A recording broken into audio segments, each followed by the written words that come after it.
And welcome in. Late Kick is live. It is Sunday night, December 12th, year of our Lord, 2021. Jam-packed high atop downtown Nashville, Tennessee. If you hire a new coach, but you don't bring along your assistant athletic director and your athletic director and some relatives and whatnot, does the hire really even matter? I would argue, in this modern college football age of ours, no, it doesn't.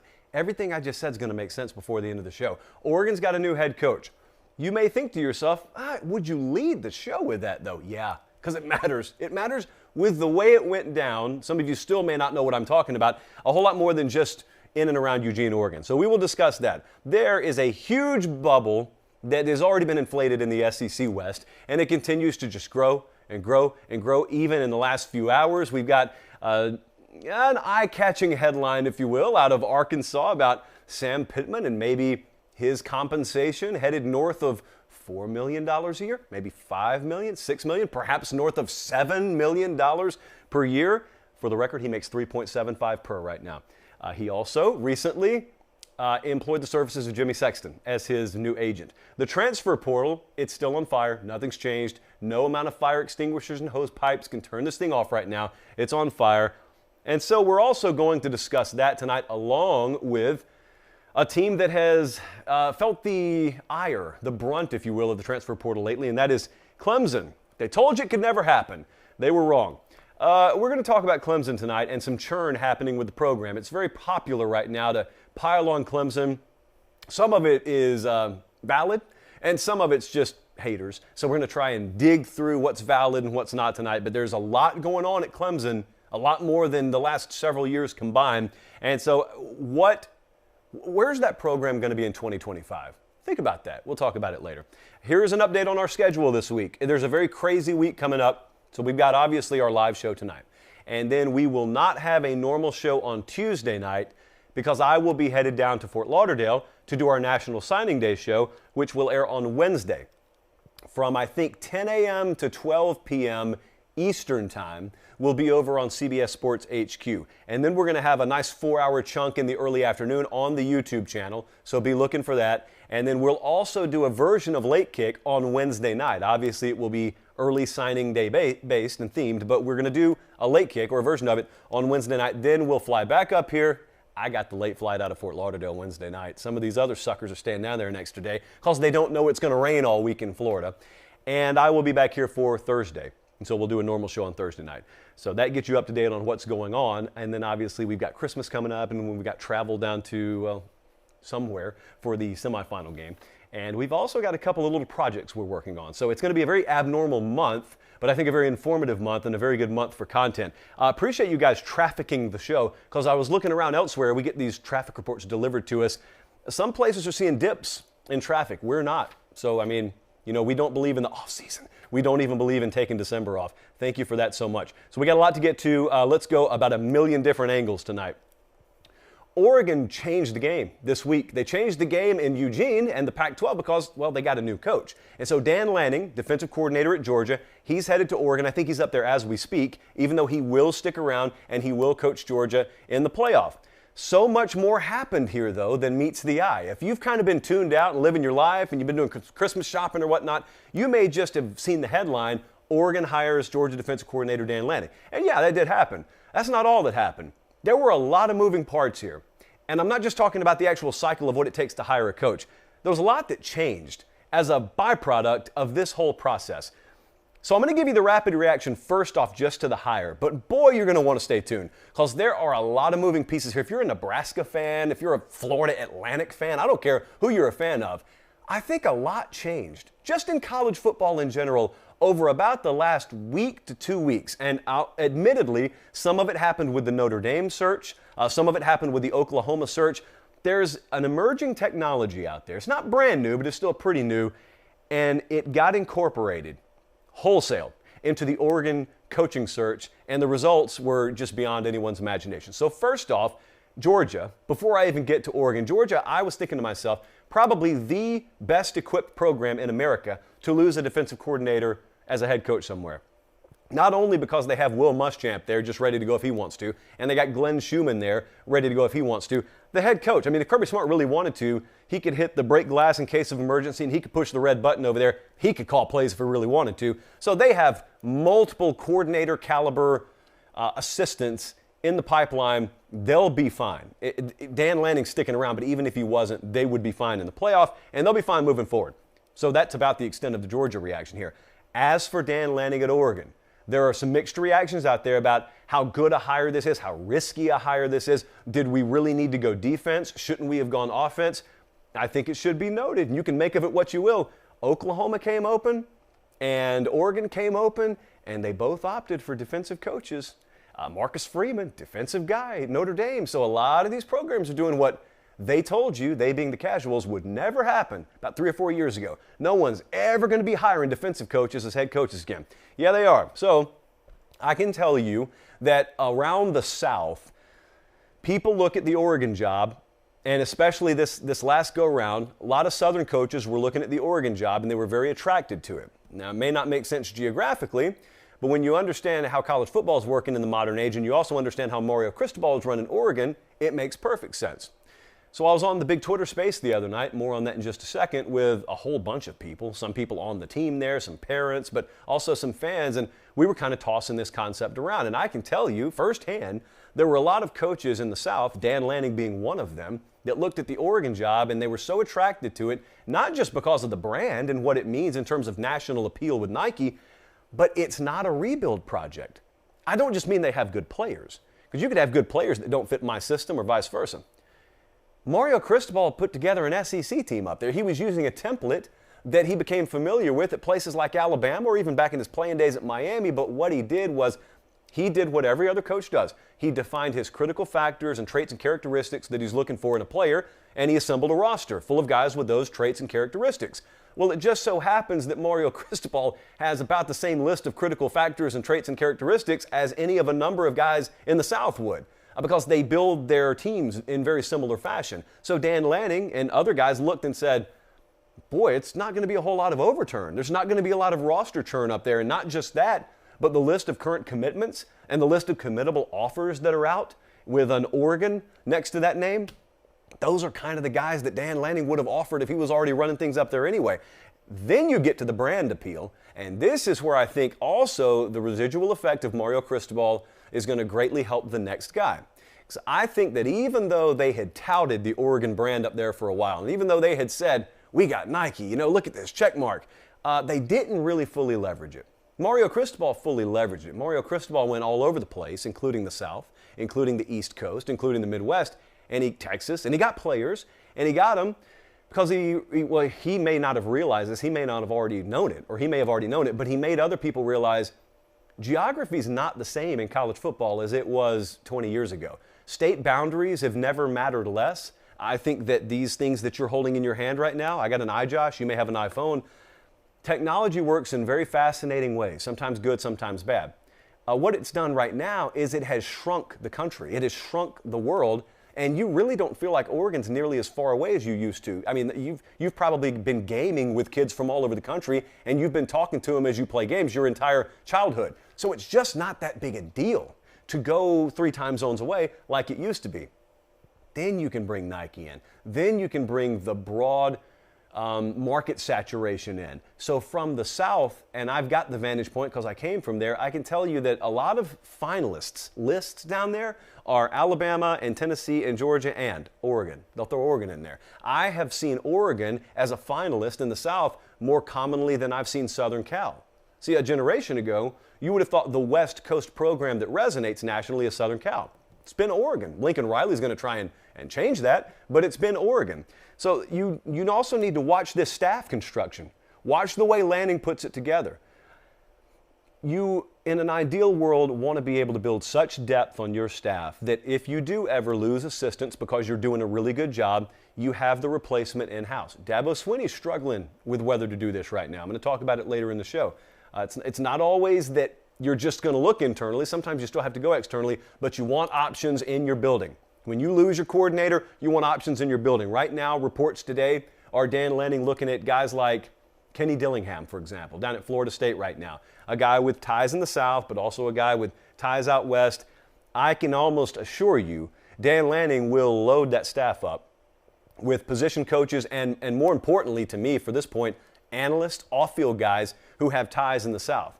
Number one, for recruiting purposes. Number two, because he wants to build staff depth for when guys like Dillingham, if he does get the job and then he moves on and gets an opportunity a couple of years down the road, you already got the next wave in-house. It's very important. I talked to you about a week ago about that. I think it's critically important for Oregon to do it that way.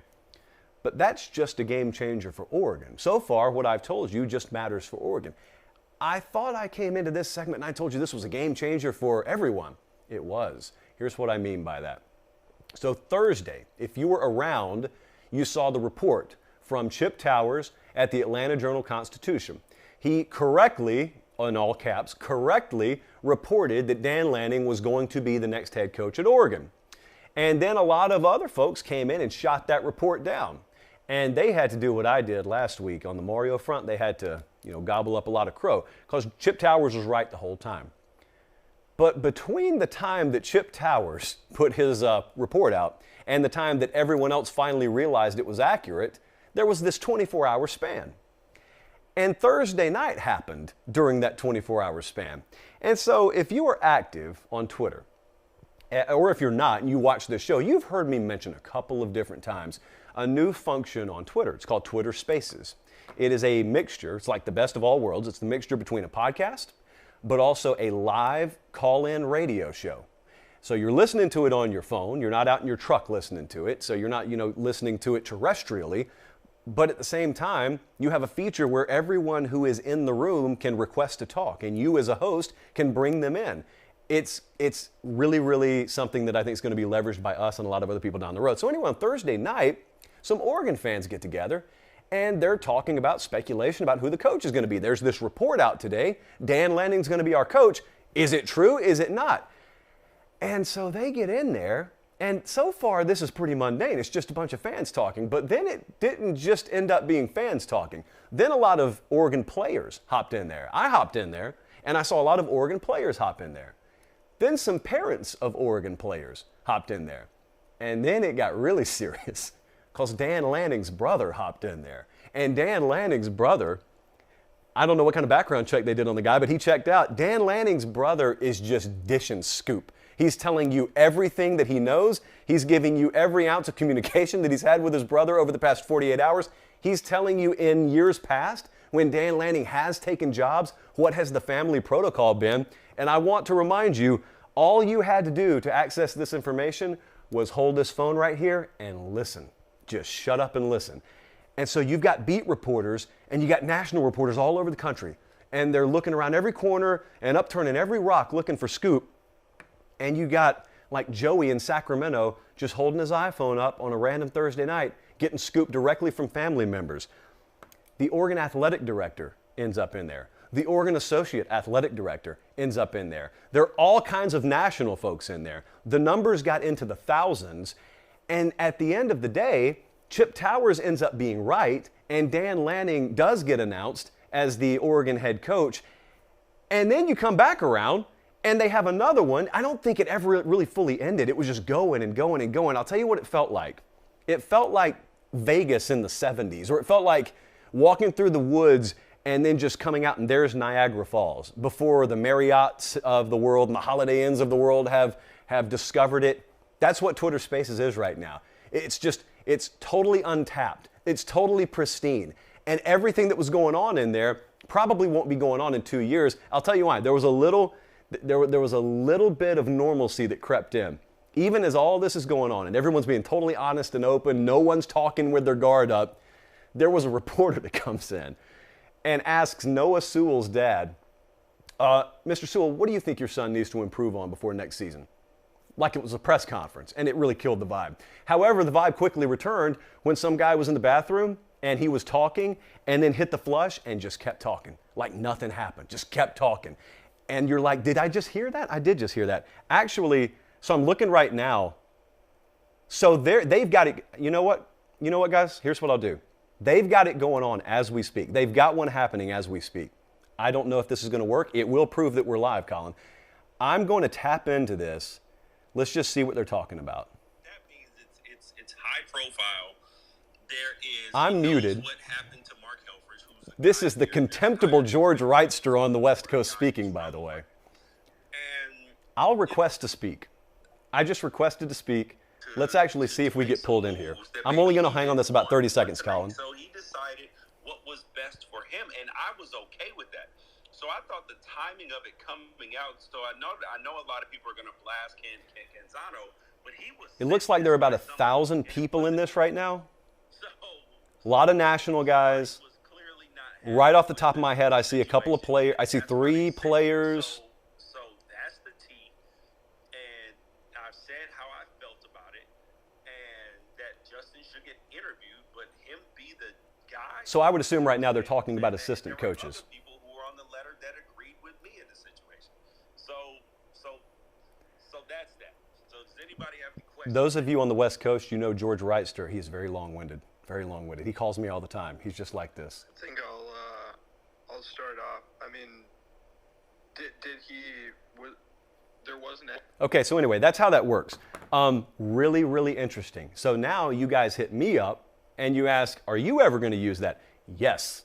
That's all I can tell you right now. Yes, we will be using that immediately down the road. But that's interesting. That technology is interesting because, we were doing a little version of that kind of with the Friday Night Lines thing, where, I was in the hotel room and we were talking about late line moves and the model and whatnot. Had that been around and already, been out there in the public, I would have been using that platform. So we're going to figure out a way to use that.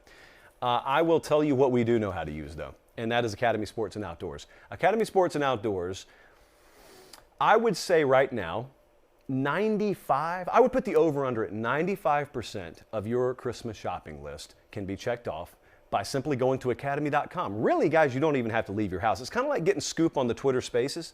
You don't really even have to leave your house in order to get the scoop. You don't have to really leave your house if you don't want to in order to check off all the boxes on that Christmas shopping list. Academy Sports and Outdoors is our one and only partner. Look around. We're kind of like, when I went to Michigan Stadium, what stood out is there wasn't advertising all over the place.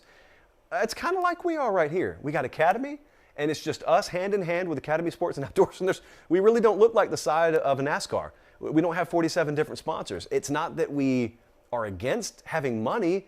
It's just we're against looking that way. It's not a billboard. So we want to keep it as pristine as possible around here for you. The reason why I always mention that is because I just want to let you know the way we do that is by our partnership with Academy Sports and Outdoors. And last I checked, it is right around mid-December.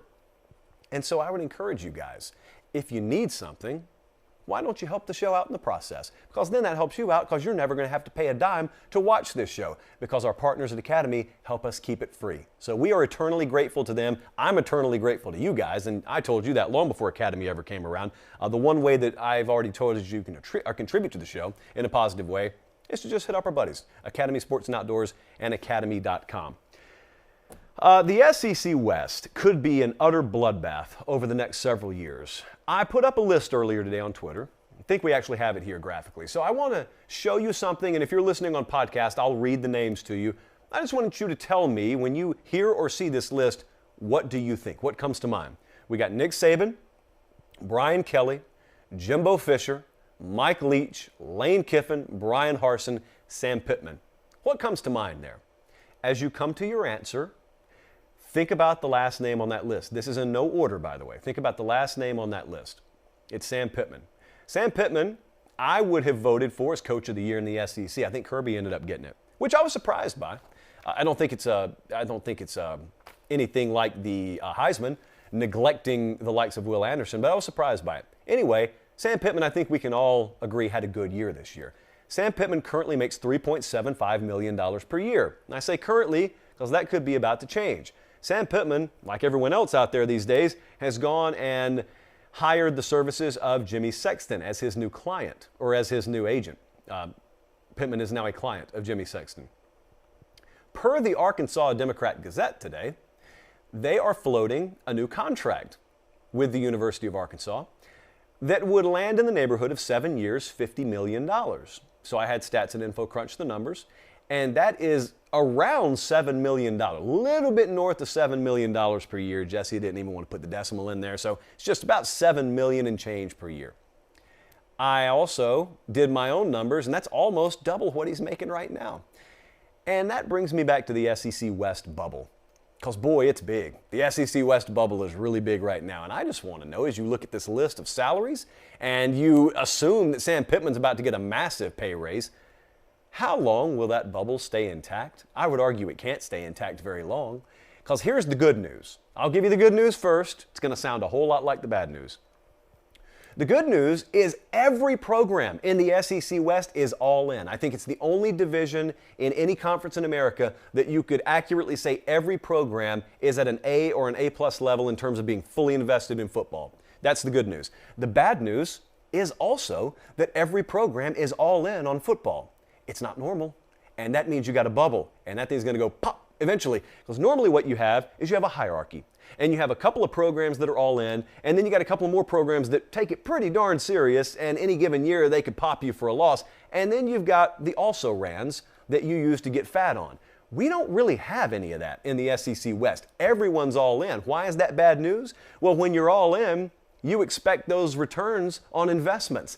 And simple mathematics tell you, if we got all these teams all in, there aren't enough wins to go around. And that creates a great big bubble. And so we got Saban at Alabama, we got Jimbo there at Texas A&M, we've got Brian Kelly now at LSU. You would think if you judged on the resources available at those programs and then you judged those coaches' track records, you would think those are great white type programs, type situations. Normally you got room for one, maybe two great whites, maybe in a division. You certainly don't have room for three, but even if we were going to have three over here, you got to have some minnows. You got to have some food out there. Arkansas's not food. Did you play Arkansas this year? Did you watch what it was like to play Arkansas this year? Ole Miss just went 10-2. Ole Miss is in a New Year's Six game. Mike Leach, in any other conference, people would be scared to death to play him every Saturday. And then you got one unknown. To me, the only real unknown in the entire SEC West is Brian Harsin at Auburn. And by the way, just speaking of Harsin, I don't know anything specifically. I want to preface before I say this. I don't know anything specifically other than I have an itch on my nose. That's the first thing I know. The second thing I know is you've heard some rumors, some random whispers about Brian Harsin out there, right? And you also saw Lincoln Riley just flat out say, nah, I'm good. I'm going to go as far away from the SEC West as I can get. And it was reported that when Riley left Oklahoma for USC, the eventual move to the SEC was part of his decision making for getting out of there. My point is, whether you hear some strange rumors every now and then, or you see some eye-popping headlines that involve coaches leaving that division, you look at that list we just threw up a second ago, or I read to you a second ago, it makes it make a little more sense, doesn't it? So when someone tells you one of the big lies, you know, we go through them all the time. I think I'm going to do a segment coming up on one of the big lies, which is you are what your record says you are. Just point them to the SEC West. I want you to look at Auburn's schedule if you're watching on YouTube right now. And I want you to think, in any given year, Auburn University has to play LSU, they have to play Texas A&M, they have to play Alabama, they got to play Arkansas, they got to play Ole Miss, Mississippi State. Oh, and by the way, they get the added bonus of playing Georgia every single year. If you want to look me in my eye with a straight face and tell me 10-2 against that schedule just doesn't measure up to a 12-0 or an 11-1 in a G5 conference, I'm going to not ask, are you on substances? I'm going to ask, which substance are you on? And then there's a third option, and that's you just being willfully ignorant or maybe wanting to buy into SEC bias, whatever that garbage is. Look at that schedule. Like whomst amongst us would look at that and first off expect anyone to be able to go undefeated. But even if you get through 11-1 or 10-2, I'm telling you right now, I can take some playoff teams out there and I can put them through that. And if they go 9-3, I'd be pretty impressed. So one of the big three lies in college football is you are what your record says you are. Another one of the big three lies is, well, a win is a win. And I'm going to go over the third lie in detail down the road. But that's a bloodbath. And as we look ahead towards Wednesday, when we have early signing day coming up, We have Texas A&M pushing hard for the top class in the country. Certainly you're going to have Alabama in there. Certainly we're watching for what LSU is able to do. They're trying to scramble and kept Frank Wilson on board, which is huge for them. Brought him back, not kept him on board, brought him back. And they've had some guys like Corey Raymond leave, but they've also got Frank Wilson on board, and they're just trying as best they can to, snatch as many as they can. But let's see what they do. But just in a general year, I mean, you got Lane Kiffin there at Ole Miss, and he's not one of the first three that you really even mention, because you got Brian Kelly on the block now, and you got Jimbo doing what he's doing, and Alabama doing what they're doing. I think it's just fascinating that Texas A&M is looking around and saying, well, we don't really care. Like, we rightfully, if they feel this way, rightfully, we should be the other Alabama. We should be that other program that the rest of the country looks at and says, boy, I'm glad I'm not in the SEC West, so I don't have to play those guys. They're building towards that. I mean, they got a haul coming in, a haul. And that's not even to mention what they could do any given year in the transfer portal. So, boy, oh boy. I mean, who knows? They may do something at quarterback in the transfer portal for all we know. Whispers, rumors, innuendos out there. But the Wednesday early signing day, I think, will raise a lot of eyebrows for people who aren't fully tuned into recruiting all the time and they just come around when the signing days are happening. I don't think a lot of people know what A&M's been up to, but they're about to find out what they're up to. And Alabama's not going anywhere. Bama's right there, too. Like, they're neck and neck. It's the usual suspects, and Georgia's up there, too. But, boy, A&M, they said, we see the party. We understand who's hosting the party in Tuscaloosa, but we're going to come in anyway, if that's all right. The SEC West. Stay exactly where you are, Billy Napier. Stay exactly where you are, Kirby Smart. You don't need to go anywhere. Stay over there as long as you can. You got to cherish it. Like Billy Madison. You got to cherish it. All right, let's move on. The transfer portal is, it's ablaze. It's on fire. I say this every episode, but it's accurate every episode. So the transfer portal latest. We got one name that continues to be a familiar thread here that we'll mention in the end. But how about B.J. Foster? B.J. Foster's out at Texas. Well, at least he's in the portal. And Chris Adamora is also there, a couple of defensive back players. Foster's been a solid 4-year player at Texas. He was a former 5-star guy, and that's why it catches your eye, because you see all 5 of those stars because you're using the former rating. He goes in the portal. He's been a solid guy there. He's, to me, been a guy who I've always watched, and I've been waiting for it to click. I've been waiting for him to go from a solid, dependable player to a true star player. And it, for a variety of reasons, never really panned out that way. At least it hasn't yet. Not a bad player, very good player, but a guy who knows, goes somewhere else, gets in the right secondary with the right coach, and maybe they pull a little bit extra, that final 15% out of him. Adamora, old staff just flat out liked him a lot more than the new staff did. And so those are 2 guys that are departures. Now, we've expected this. We didn't know who it was going to be, but we've expected a lot of guys to hit the exit door. Steve Sarkisian told you as much at a press availability about a month or so ago. Here's why they're not really talking about this all that much in Austin. It's because of who could be coming in the door. And I'm not even talking about Ewers. We'll get to Ewers in a few minutes. But Kelvin Banks, who we talked about on this show when he committed to Oregon a couple of months ago, well, he's back in the fold. 5-star offensive tackle, back in the fold at Texas. May not be the last big one they have from this weekend. And so, yeah, they got some guys hitting the exit door, but they've also got their guys, emphasis on their guys, coming in the front door. So no one's really shedding a whole lot of tears in Austin, Texas right now. Joe is a receiver from Clemson. He has also entered the transfer portal. Frank Ladson's in there. Joe is in there. This is a guy who probably has not grown into his game. I think even the Clemson staff would tell you this. Really impressive physical specimen. He looked like about a half a dozen other receivers Clemson had this year. They had just the same body type, 6'3", 220, every single one of them, exact same size.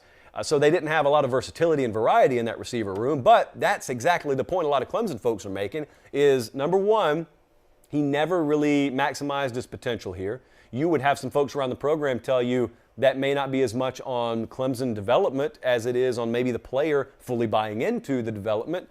I've never coached him, so I'm just telling you what people say. But other than that, I don't think it's the worst thing in the world. I know there's a lot negative that's being said about Clemson right now, but a guy like a Joe hitting the exit door via the portal, you need less of that. If it means you get more 5'11", 175, can hit the seam and split safeties and get behind the secondary, that's what they need more of. That's what they didn't have at all this year, and it showed.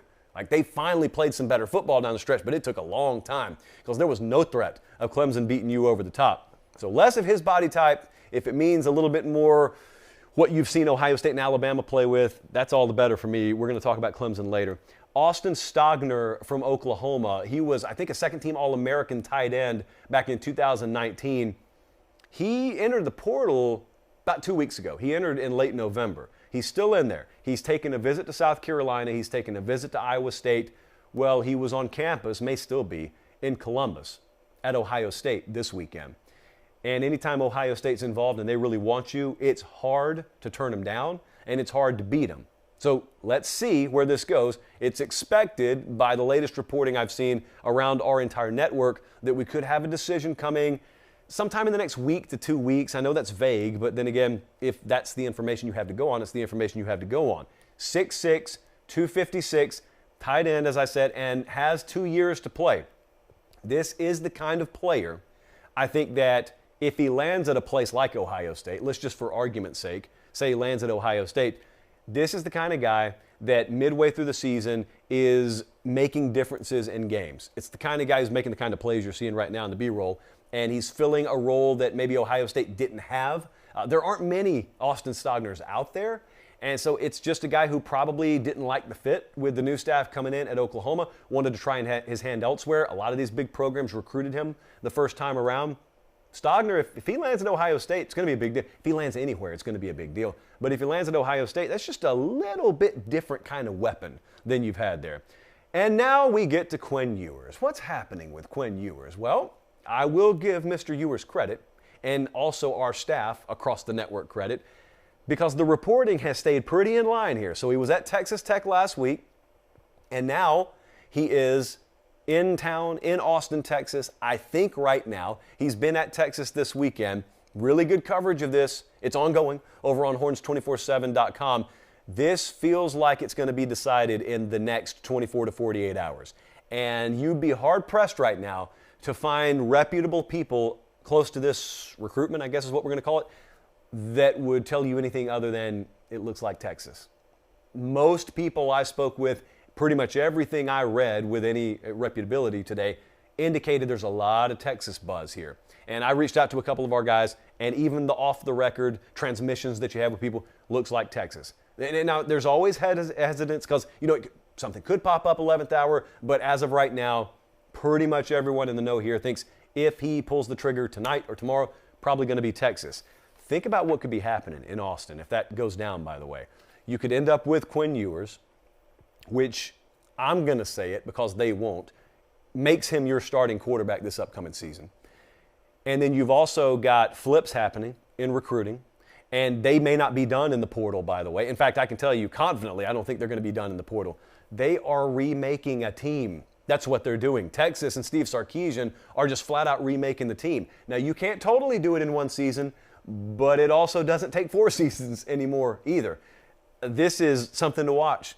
I think it's, as I told you, the remake of Clemson, which I'm about to talk about, and the reorganization of Texas, 2 huge stories to follow over spring and in the summer months, because Texas, I don't know if they're going to be better or worse record-wise. They're going to look so much different next year than they did this year. So at the very least, in the name of poll sass and everything else, let's just hope. Let's just hope. There's a lawsuit going on. Colin, cut this out of the VO when you put it up. There's a lawsuit that is working its way through the courts involving that child that got bitten by the monkey of Pole Assassin. And the other night we were going to lead with it. And then something came up, and so we still are monitoring the situation. And so if we do get some new information about the lawsuit filed against the exotic dancer fiance of a Texas special teams coordinator with a monkey that bit a child, all that's real, we will let you know. Because we are hard-hitting journalism here. Clemson and Dabo Swinney. Wanted to wrap the show up with this tonight. You have asked for like 2 or 3 shows in a row. When are you going to talk about Clemson? Because there's this funny slice of our audience that thinks I'm a Clemson homer. There is a big slice of the Clemson fan base that thinks we're Clemson haters. And then there's reality, and it's just that we watch Clemson like we do every other program. Clemson and Dabo Swinney right now, a lot of churn going on around the program. I was recalling the other day, I was telling the story to one of our staffers about one of the most contentious periods in the history of this show. It was well before we came to 24/7. It was when I was down in Columbus, Georgia, and we were doing the show independently. It was the 2018 National Championship game. It was the one in Santa Clara. What a disaster. And it was also a disaster for Alabama because Clemson just body-bagged Alabama. I think it was 44-16, the final. Just not even competitive. In the end, it wasn't competitive. And coming off that, I fly back home. I was at the game. I fly back home, and I do the next show, and I was non-committal on going as far as a lot of the national types had, which is to say that Clemson had ascended to being the top program in the country, and Dabo Swinney had ascended to being the top head coach in the country. It was very hard because I couldn't honestly state my opinion in the immediate aftermath of a team winning a title without it sounding like I was a hater. Because you're supposed to just be adorning them with praise, which I was for the win, and that was their second in 3 years, and both of the wins were over Alabama. It was nothing about that. But the suggestion I kept making was there is an illusion that a lot of people were under. There were some Clemson fans under it, some of the national media, some of the agnostic observers were under the same illusion, and that was Clemson has gotten to this altitude, there'll be no turbulence, they're just going to cruise. And there were some people who would suggest to you because they go about things differently there, because their process is different, and I'll grant you it is. That's a testament to them, it's a credit to them.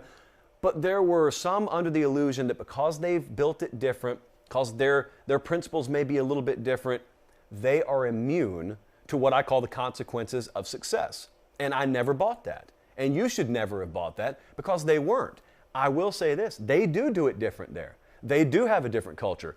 It's a credit to Dabo Swinney that it's taken this long for the consequences of success to really jump up and bite him. They haven't been losing staffers. They haven't been losing decommitments. But now they are. And it's all happening really fast. So Clemson now, without Brent Venables, the defensive coordinator, without Tony Elliott, the offensive coordinator, without the athletic director, they've had multiple decommitments. They've got guys hitting the transfer portal. And so it leads you to ask, what's happening at Clemson? Well, churn is what's happening at Clemson. Life is what's happening at Clemson. I know you may look at it and see this big giant red flag. Yeah, it's a red flag because they haven't gone through it before. It doesn't automatically mean it's a death sentence for the program, but it is an inflection point for Dabo Swinney and his tenure there. Because I think back to like Pirates of the Caribbean. You know, when that old ghost pirate, he says, you best start believing in ghost stories. Hold on, let me put my patch on. You're in one. Well, you best start believing in the consequences of success because you're in them. This is it. This is what real life has been like for Nick Saban for the past decade to decade and a half at Alabama. They lose coordinators every year. They got decommitments happen. They got kids entering the portal, and they just keep on ticking. That's what you have to be the greatest of all time. It's not getting up. It's actually being able to cruise. And then if you need to stick the landing, being able to stick the landing. Getting there is not nearly the hardest part. Oh, it's hard. Most people can't even get there. But staying at the mountaintop with all the consequences, all the thin air up there that you never have to worry about when you're at base camp, that's the hard part. So now we find out about Dabo Swinney. This is not me doubting him. It is me questioning how he'll handle this because you've got to make hires now. And I think it is a huge inflection point. I think it's going to be a very, very critical couple of decisions that Dabo has to make here. And I can tell you, if I know him anywhere close to like I think I do from afar, he's got to be so conflicted because he does have options. It's Clemson. You could go get a lot of guys who want to coach at Clemson. It's a great opportunity. What he, in his mind, has to reason is, does he want to go internal and promote from within, or does he think it's time for new blood? Because you could look internally. You could look at Brandon Streeter, who's currently coaching quarterbacks for him. You could just elevate him to offensive coordinator. Some people think that's what he's going to do. You could look at Wes Goodwin, and he's an off-field analyst for you. You could promote him if you wanted to defensive coordinator. Some people think that's the direction he'll go. But let me tell you what else people think, and I would agree with this. The program's been stale. It is not a program that feels like it's got a lot of fresh water flowing into it. You got to be careful. You got to be careful. Nick Saban's been very good to guard against this. Stagnation is not a good thing. For any kind of program, any kind of organization, you need new ideas. You don't need new principles. You don't need new values. Those are mainstays. but new ideas, new approaches, tinkering with doing it this way, or understanding that there's evolution happening out there and we got to stay one step ahead of it or we'll be behind it. How do you weigh that? You got the Clemson way of doing things, sure. You've built your organization so that you can promote from within. But then over on the other side, you're asking yourself, but if we do have that stagnation problem, if we are a little stale, if we're in a bubble here in our own right, and there's a lot going on out there that we're just not aware of, and there's some programs that are getting an edge on us that we're not aware of, well, the only way really maybe to solve that is for me to bring some new blood in here. But there's risk with that too. You don't know if any of these guys are going to work out, but there's risk with that too. You've already got some of your signing class. All the IMG kids, 3 big-time defensive players have decommitted. If you go another direction, and maybe Elliott or Brent Venables come and they go after Streeter or they go after Goodwin, do you lose some more of your recruiting class? How are you going to weigh that? You also got this little tidbit to keep in mind. Dabo, to this point, has not leveraged the transfer portal. I think he's got to leverage the transfer portal. This is all happening over the span of a few months. Now, it's been building up, and we've led up to this, but now you've got all these things that once people bragged about Dabo not having to worry about, they're not trickling. It's a flood. Someone cracked the dam, and there's a flood, and now you got to fill all those roles, and you got to deal with this issue and that issue, and then you're going to have to maybe make some decisions that you've never been put in a position to have to make before. That's what a leader has to do. It's really easy. I'm not questioning Dabo Swinney's resolve or his grit. He was around when it wasn't so good. And Dabo Swinney, he was a risk. Clemson took a big risk on him. He knows all about that. I don't doubt that he knows about that. I do wonder, when it comes to those consequences of success, about how he's going to deal with it the same way I wonder about anyone else, because there is no training manual for this. You can listen to every clinic speaker. You can get all the phone calls and text messages with people who've been there and done that, and they can give you all the advice in the world. They don't know the organization like you do. They don't know your heart and your mind like you do. You got to make the decisions, because you are the leader of Clemson football. They're not. You can't do it exactly like Saban did it or exactly like Urban did it when he was a college football head coach, I should specify. This is, like I said, along with the Texas situation, one of the most intriguing college football storylines, because this is not just happening in a vacuum, guys. We've also got a new coach in town in Coral Gables. So they're certainly not going to sit there and just fall in line where they're supposed to. Florida State's not going to fall in line where they're supposed to. Pitt and Wake Forest just play for the ACC title, not Clemson. So the ACC was never just going to sit still and let Clemson beat on it for a decade and a half. So now we got some evolution happening. We got some churn happening. We got some changes happening. One of the biggest stories to pay attention to. I want you guys to do me a favor, by the way. We got some breaking news, Jesse? Is that what you just said? Yes? Okay, so right as we go off the air, thank you, Pete Thamel. Pete Thamel is reporting that, Jesse is reporting, Pete Thamel is reporting, and I want you to quote it that way, that Quinn Ewers will indeed transfer to Texas. We were just talking about it 20 minutes ago. This is big. I mean, my initial reaction is this is a huge day for Steve Sarkisian. You never know 5 years from now if Sark is still there. You never know how important this day could have been, and this acquisition, let's just call it what it is, could have been to being the first big domino that got knocked down, because Quinn Ewers is not coming to Texas alone. Quinn Ewers is coming to Texas, and then there will be a windfall of other offensive talent that wants to play with him. Quinn Ewers is very much a keystone kind of recruit, in that his decision has a ripple effect throughout the rest of the recruiting pond and the transfer portal pond. A lot of pond metaphors tonight, so thank you, Jesse. Just in time here. Had we gone off 5 minutes ago, we would have missed it. I was about to ask you to do me a favor. One favor. Hit the subscribe button, and that's the only favor. Other than that, I appreciate you guys tuning in. Make sure you're following on Twitter and Instagram at LateKickJosh. We got a busy week coming up. There's a lot going on. We're going to be on the road, and so I would highly advise you be following there at LateKickJosh. For not producer Jordan, he does the podcast for us. For producer Jesse, for director Colin, and for our entire crew, I'm Josh Pate. Thanks so much. Have yourselves a great start to your week, and God bless.